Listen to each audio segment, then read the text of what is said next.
Préoccupant par son rythme, alarmant par son ampleur, le déclin de la biodiversité du globe menace la survie de toutes les espèces, y compris la nôtre. Des grands singes aux baleines en passant par les abeilles, on estime qu'une espèce animale sur 3 est aujourd'hui menacée de disparition dans le monde. Et la flore n'est pas épargnée, puisqu'un cinquième des espèces végétales sont elles aussi au bord de l'extinction.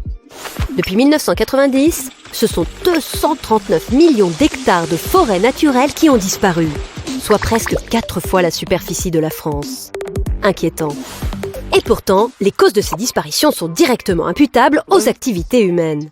Selon WWF, le phénomène s'explique en premier lieu par la dégradation des écosystèmes causée par l'agriculture, l'exploitation forestière, l'urbanisation ou encore l'extraction minière. Viennent ensuite les pêches et chasses intensives, puis la pollution. On trouve enfin la prolifération des espèces invasives ainsi que les maladies et de manière plus marginale pour l'instant, le changement climatique. Les activités humaines et l'utilisation des ressources se sont tellement développées, en particulier depuis le milieu du XXe siècle, qu'elles mettent aujourd'hui en péril l'existence des différents systèmes environnementaux. Autre indicateur intéressant, l'empreinte écologique. De quoi s'agit-il ?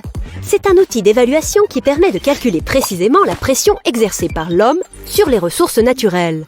De savoir, par exemple, quelles surfaces terrestres et maritimes sont nécessaires pour produire tout ce dont nous avons besoin, comme notre nourriture, les combustibles, les terrains nécessaires aux constructions, ainsi que l'espace nécessaire à absorber nos déchets. Eh bien, le résultat n'est pas joli. La pression que nous exerçons chaque année sur les écosystèmes est telle qu'il nous faudrait quasiment 1,6 planète Terre pour subvenir à tous nos besoins. S'il a fallu aux êtres humains moins de 50 ans pour détruire une bonne partie de leur environnement, combien leur en faudra-t-il pour réparer les dégâts ? L'ONU, le WWF et d'autres organismes de protection et de défense de l'environnement appellent à prendre conscience et à préserver le capital naturel à grande échelle en repensant la manière de construire, de produire et surtout de consommer. Réduire son empreinte écologique personnelle, c'est possible. Faire attention à sa consommation d'électricité et d'eau, essayer de consommer le plus localement possible et de saison, éviter les déchets inutiles, recycler ou encore consommer autant que faire se peut des énergies renouvelables.